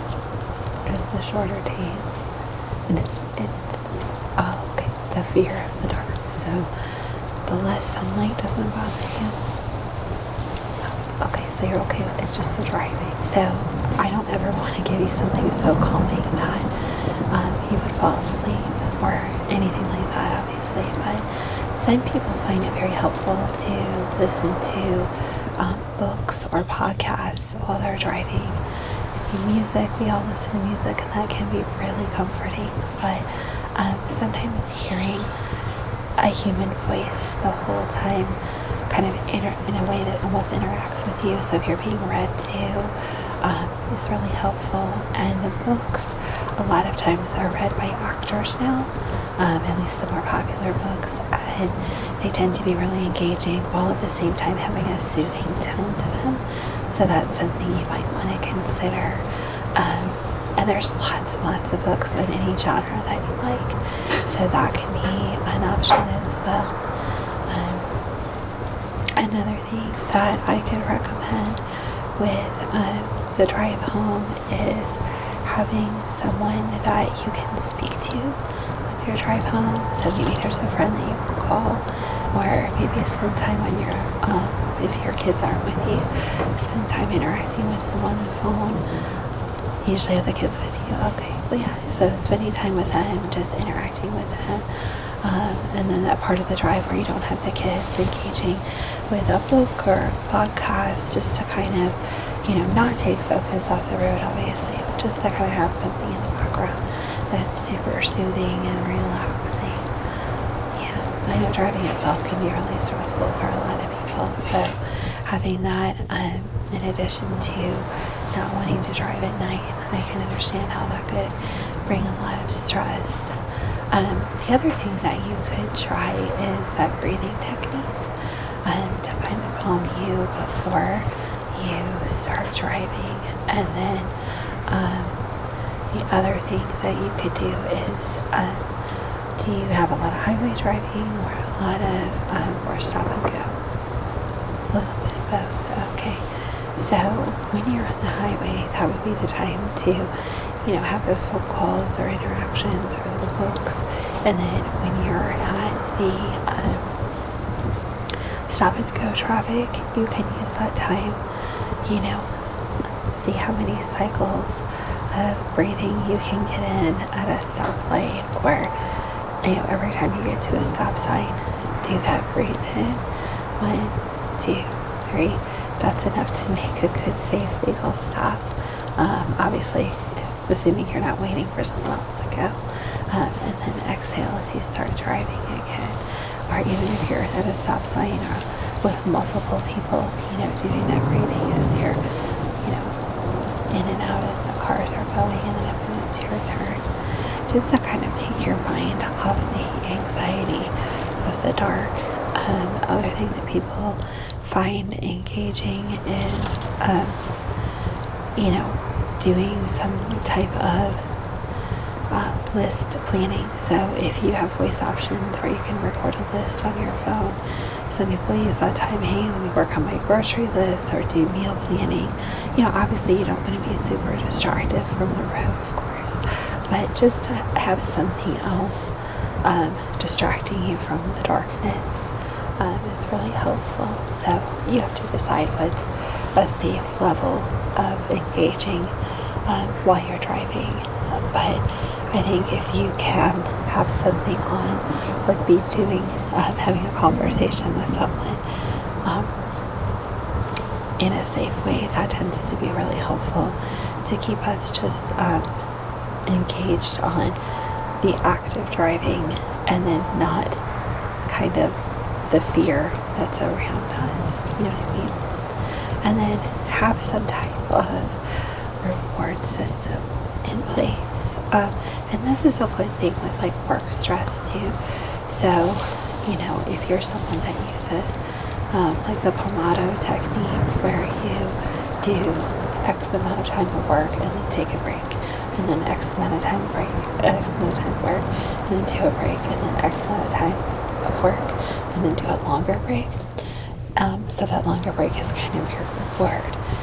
And then if you do the same thing when you drive, so okay, my drive to work this morning is going to be in the dark, so I'm going to leave a couple minutes early and make a coffee that I like. So if you have flavored creamer, or I'm going to have a moment at my desk to play a game on my phone or make a quick phone call. And then same thing when you come home, have something that you look forward to, having a nice relaxing tea or something without caffeine so you can get to bed at night, or checking in with friends or family, things like that. But all kinds of things to just kind of help you see that what normally be stress and anxiety inducing as a place of relaxation. The other thing is if you like the brush, just simply rubbing this over your neck or on your arm. If you want to give me your arm again, so you can have a hand on the steering wheel, and while you're stopped at the stoplight, keep one hand on the steering wheel, so like that, and then just gently brush, brush, brush, brush, brush. Absolutely. So all of those are good ways to kind of engage your mind into having it be a good experience instead of a difficult one. Yeah. Do you have any questions for me? Okay. Well, is there anything else at this point that is bothering you that you want to go over? No? Okay. Do make sure that you are getting enough sleep. I know sometimes when the hours of light change, sometimes it can mess with people's sleep, or you find yourself getting up at different times because you were used to one pattern of light and now it's different. But when you're dealing with stressful situations and in a situation where you have stress with the seasonal issues, want to make sure you're getting lots of sleep to take care of yourself, okay? Okay. Would you be interested in coming up for a follow-up? Okay, great. And we can obviously talk about anything else that you would like to talk about right. Would you like to come back in, say, a couple of weeks? Great. Do you have a day or a time in mind? Okay, same time. Sure. Let me check my schedule really quick. Hold on just a sec. I think, yep, that would be perfect. So let me get you in the books right now, okay? Alright, good deal. I will send you that email, like I said, with the techniques that we went over. I'll also send your appointment reminder, and then you'll get the text message like you did 3 days before, and then the day before and the day of, just to remind you of your appointment, okay? Okay. Well, again, it was really, really, really nice to meet you. If you need anything between now and then, you have the option to leave a message for me either via email, or you have the recorded line that you can leave a message on, and I will call you back same day. Okay? Alright, thanks. Good luck. And I wish you the absolute best. You are going to be okay. I promise. You really are. You're going to do just fine with this. So I will see you again very, very soon.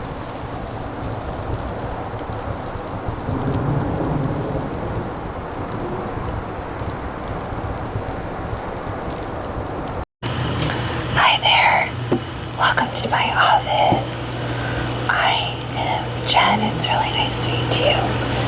And I'm really glad that you're here. I wish it was under better circumstances, for sure. But I am here to help you, and I promise you that we will be able to work through what you're going through together, okay? Sit anywhere that you like, please. Are you okay that the window's open? I find the sounds of the river behind the office very calming. If it becomes bothersome, please just let me know, okay? Great.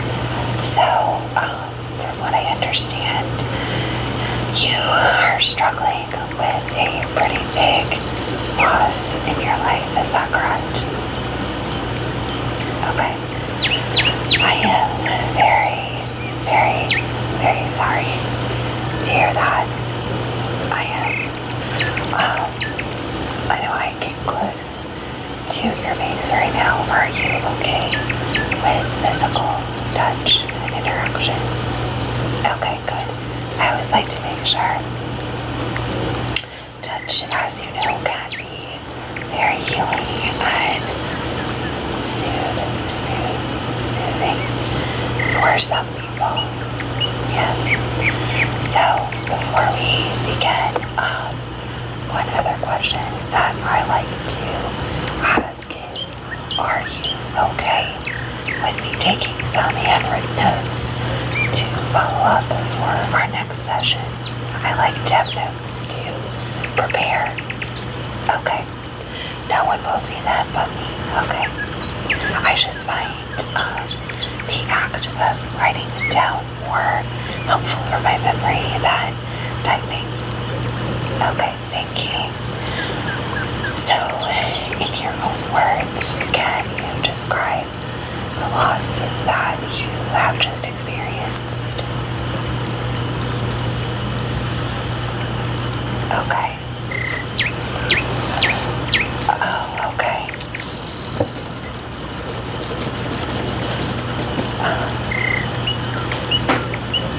So this was a very close personal loss. And do you have support from other family members, friends? A little. Okay. Okay. Well, first of all, I am very sorry again for your loss. And unfortunately, as creatures with a not infinite timeline, that is something that we do unfortunately have to face several times in our own lifetime, and we have the inevitability of our own time expiring at some point as well. But it doesn't mean that we can't mourn, that we can't feel the pain and loss. Lots of cultures handle loss in many different ways. Some see it as a celebration. Some go through different phases of celebration, sadness, joy for the person's life, and then a collective feeling of loss within the family unit. Others simply approach it as a painful, private situation that isn't necessarily discussed with others. I tend to let my clients take the lead. Is this your first major loss? Okay.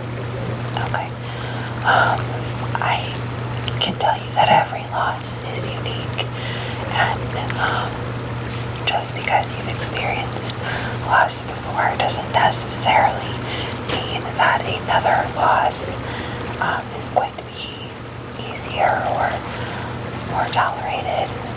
Just to be totally honest, each loss is unique and personal, and we reflect and react to them differently, and that's okay. Everything that you are feeling right now is valid and totally okay. What are the feelings that you've been feeling since the loss occurred? Okay.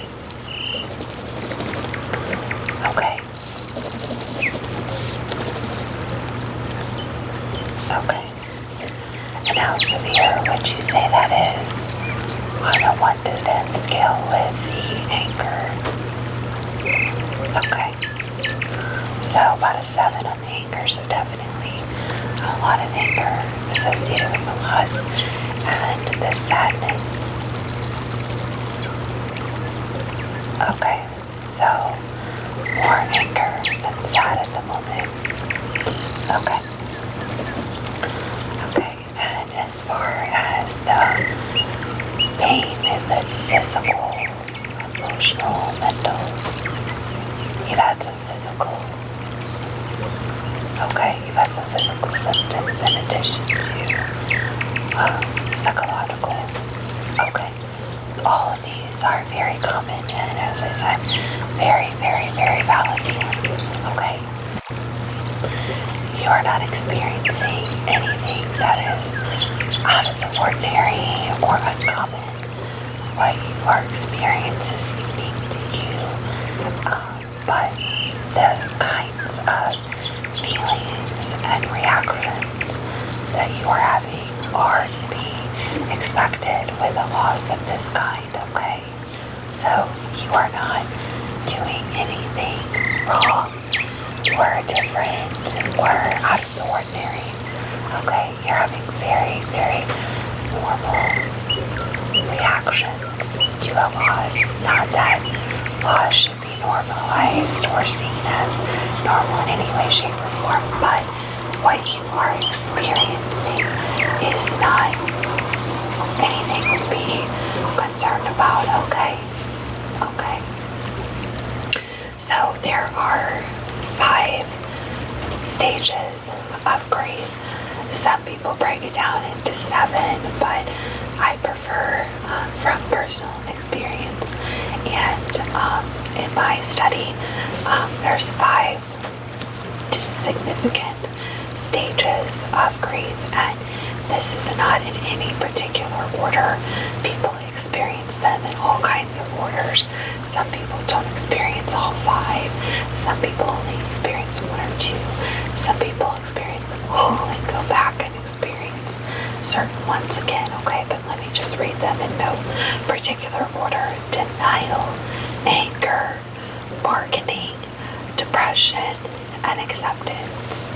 Typically, acceptance is the last stage and the end of the healing though there really is no true end, a loss will always create a change of life for us.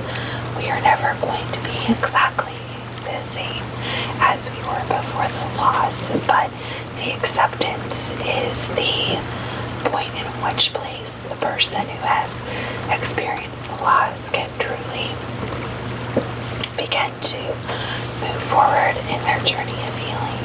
Okay, so of those 5 stages, where do you think you are right now? A lot of denial and anger. Okay, and that's totally okay. Alright, what you're experiencing is nothing that is unexpected, okay? You're okay. I promise you're okay. And I'm really glad that you are reaching out for help, and I hope that there are people in your life that you can go to in the moment. You know, I try to make myself available as much as possible, but even so, sometimes people that we're very close to can give us different input, help us in different ways than a professional can. Okay, so with the denial, it's not just a denial that the person's gone, but it's a denial that we won't be able to have interaction with that person anymore, that whatever part of their life they had or role, and this is the same with pet loss,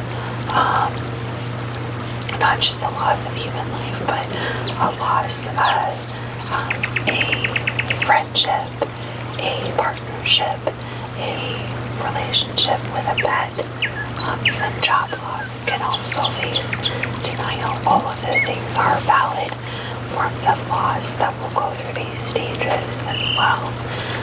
The other thing with denial is just wanting life to go back the way it was, and unfortunately that isn't going to happen, but you can go back to a lot of how life was before. However, one benefit of loss, if you want to call it a benefit, but one change that could come from loss is that it gives us a chance to kind of wipe the slate clean and start fresh. With that, even with a loss of life, if you no longer have that person in your life, you can change your social circle, the people that you go to and confide in. You can change who you associate with on a close relationship base. So it's kind of a new beginning, if you will.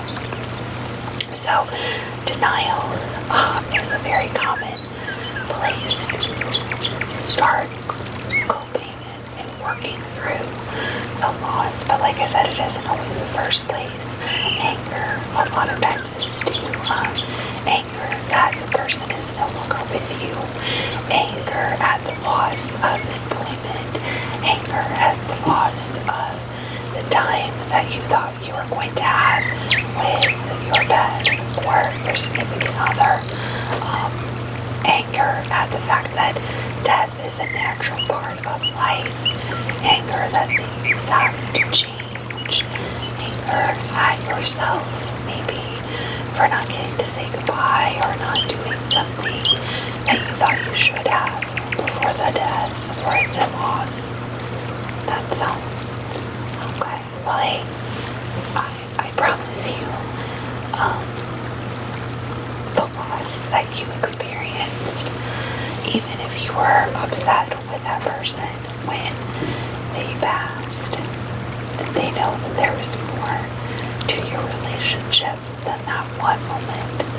Life is not made up of just one moment, okay? And I know sometimes it's hard to think that because maybe you think that's the last thing that I said or the last interaction that I had with that person before they passed, and that's all they're going to remember. But when we reflect on our lives as a whole. It's more than just one single moment. So if that person had a period of reflection before they passed, it's not just going to be that one single moment. I promise you that. Okay, please don't focus on that one incident. There's so much more. You know, we all have bad days and bad moments, and that's not what we take to the grave with us. We take the good with us. You know, a lot of people, there's lots of studies of people like on hospice that know that they're reaching the end of their lives, and they reflect, and very little of it is on the negative. Almost all of it is on the positive. They may mention, oh, I fought with this person, but you know, so much of our relationship was good. They may do some self-reflection that they wished they hadn't fought, but the majority of things that people remember are good. So please don't beat yourself up over that, okay? The bargaining phase. This can be in a couple of ways. Wanting to trade places with the person or pet that has passed on. Maybe it's taken up, if you're someone that has faith, maybe it's taken up with the deity that you follow, that you reach out and please let them come back and let me take their place. It can also be bargaining that if you do a certain action or certain actions, so you change a behavior, like if you have a bad habit or an addiction, that if you quit that addiction, that you would feel better. Those kinds of bargaining. For example, if you had a gambling addiction and you bargained with your deity to stop going to the casino or stop betting online in order to feel better after the loss. Some people take that approach, you know. You've had some of, okay. The feeling of wanting to trade places. Okay. Yeah, that can be very common. Sometimes, you know, but we know in our hearts that that person is gone, and even though we really like to trade places, it's not gonna happen. I know it's hard sometimes, though. I get it, I do.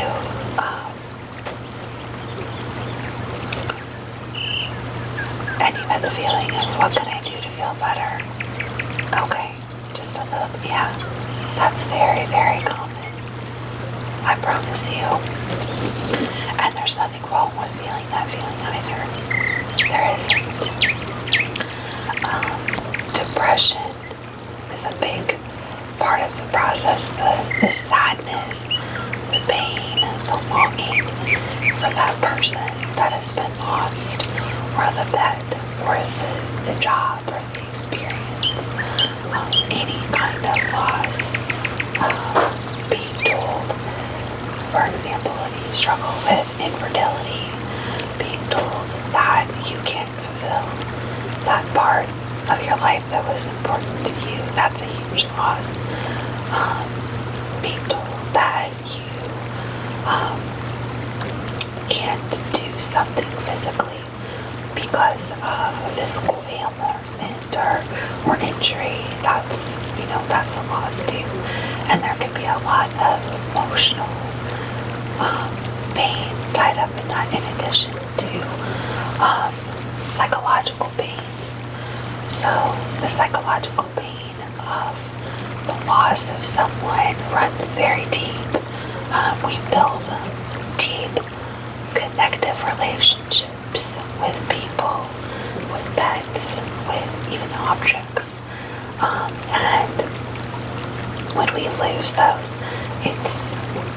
it's a big break, and you have to be able to work through that and not find a replacement in terms of you're never going to remember that what you lost, but a way to have a deeper connection with someone else, or have a connection that is positive, reminding you of that person that you lost. For example, if you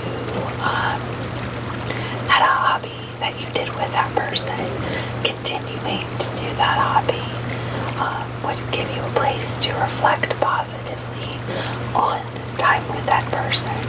Or maybe, if they wanted to accomplish something in their life, going and, working towards that, to do it in honor of them, or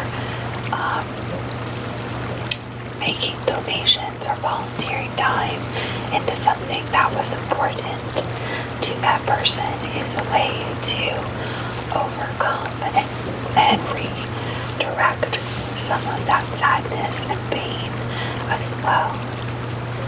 Yeah. And then acceptance, like I said, this is typically the last phase, and it's something that you really have to work on getting there. But acceptance never means that you just forget. It's not about forgetting. It's about being in a comfortable place, mentally, physically, emotionally, spiritually, where you can move forward and are ready to move forward after the loss. If you're someone struggling with fertility, it's maybe getting to a point where, okay, now what do we do?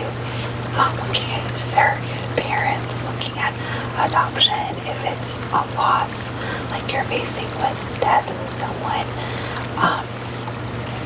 rebuilding a connection with someone else and keeping their memory alive, the person that you lost. Maybe teaching the activity that you did together to someone else, or like I said, volunteering to keep their memories alive. So those acceptance, but it doesn't mean that the loss ever fully goes away. And here's the thing about grief: you may think that you're over the hard part of the loss, and a song or a TV show or something strikes a memory, and some of that pain can come back, and it can come back just as raw as when you first felt it. So don't think that this is a one and done kind of thing. We focus on loss over a period of time, and there's no set time. Some people go through one stage very quickly and can be stuck in another stage for a long time, or someone can get all the way to acceptance, but then have moments where that loss is still very raw to them, and they'll have good days and bad days. We have good days and bad days no matter what, and so the loss can just amplify those bad days sometimes. Okay, so just be prepared that this isn't a one and done kind of road. Do you have any questions about the process? Okay, so one of the first ways that I think you can start working through the loss is identify what stage you're in, which it sounds like you've kind of identified that you're going through the denial and the anger, and then taking time to work through what stage you're in. So with the denial, perhaps visiting the site where they were laid to rest, and really concreting in your mind that they are gone. Going, if you can, to help back up their home, their living space, kind of settling those those things, closing those things down that need to be closed, helping with that process. Maybe taking a memento or two if you can, to have a physical reminder of that person, or even if that's not possible, writing a letter to that person and getting rid of it by maybe cutting it up and letting it be spread through the wind. Some people like to light it on fire, obviously do so in a safe way, but just burning the letter like in a fireplace or a fire pit to let go. Other things you could do is sit down with someone and have a second celebration if you had a funeral, but having a more intimate celebration, discussion of that person's life and kind of having some closure that way. Sometimes that's helpful, especially if the loss was very sudden. In terms of the anger, again, journaling, writing, finding a physical outlet for that anger. So exercising, something intense like boxing, or even just beating up your pillow for a moment to get some of that frustration and energy out. Just do it in a safe manner. Doing something like a hike or an outdoor experience where you're exerting energy that has been built up and is helping to add to some of that pressure of the anger, getting some of that out. With the bargaining, if you're someone that is religious, going and speaking to a religious leader, talking about how loss is handled in your faith, working through that. If you're not religious, then sitting down and doing some genuine study about how other cultures and your own culture have dealt with loss, and seeing if any of those techniques would be more beneficial for you. Finding ways to keep that person's memory alive, finding ways to improve yourself, to make yourself happy. So instead of saying, please let the pain go away if I could quit smoking or quit going to the boat, finding ways to say, if I take better care of myself, I will feel better. I can process this loss better because I'm healthier, I'm in a better place. The depression, seeking help, which you've done, which is amazing, but talking to people, reaching out to people, making sure you're not alone. Maybe if you can't be physically with other people, having someone you can call or text, different people at different hours, reaching out so that you're not isolated, working on building new relationships to keep yourself from being alone, focusing on a new pet or making new friends. Again, journaling may be very helpful. Focusing on something that really does make you happy. So if that's singing, if that's a certain activity, making sure you spend lots of time with that activity or with those people, but making sure that you're not isolating yourself are all good ways to work through this. And then finally, just accepting that this is a hard process and it is going to take time to get through. Okay. This is just one step on this journey, but I'm really, really, really, really proud of you for reaching out to me today. I'd like to give you something that you can do on your own, and that is called a body scan, and this is something that you can do to help calm yourself, to help yourself relax, to help yourself fall asleep, okay? So if you want to get comfortable right where you are, lie back if you wish. Okay, let's start down with your feet. And just notice how your feet, your toes, the top of your feet, the bottom of your feet, your ankles feel right now. Are they warm? Are they cool? And if they're uncomfortable, wiggle around until you find a comfortable place. And then let's start with a deep cleansing breath in. And blow it out. Good. Continue with those deep breathing. And on every exhale, any tension, any pain, any stress that you feel all the way from your toes up to your ankles is flowing, flowing, flowing, flowing gently out with every exhale.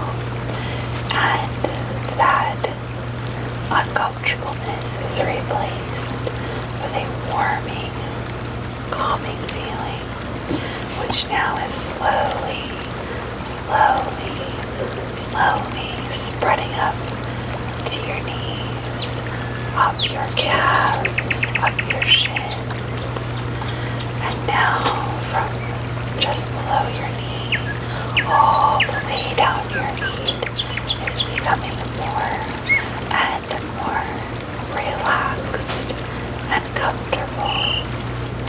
Good. You're doing a good job.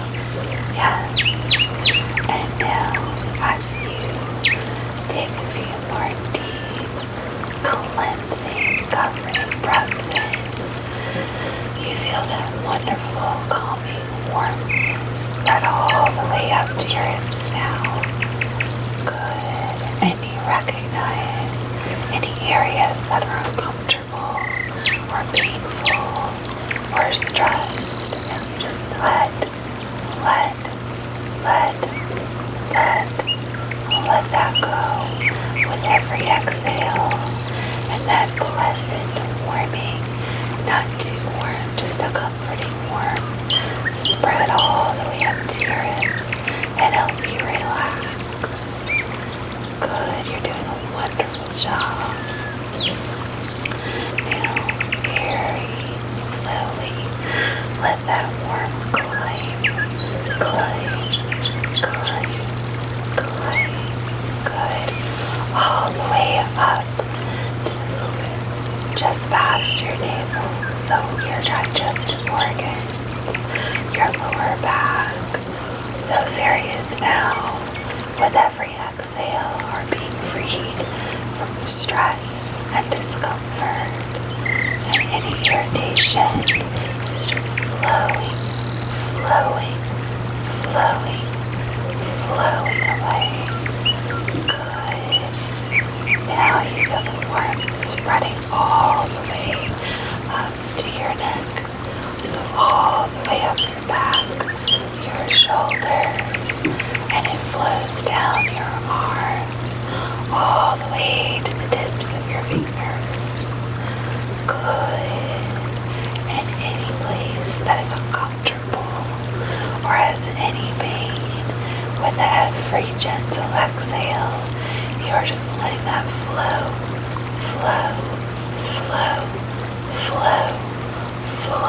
away from you. And you find yourself very calm and very much at peace.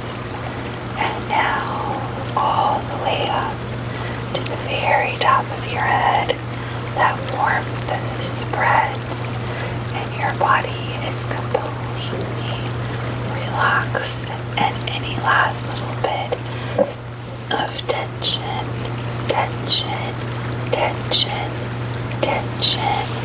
discomfort, and pain has left your body entirely.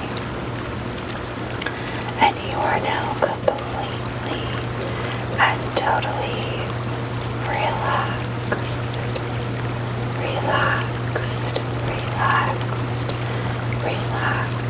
and you know that you are safe and protected and able to sleep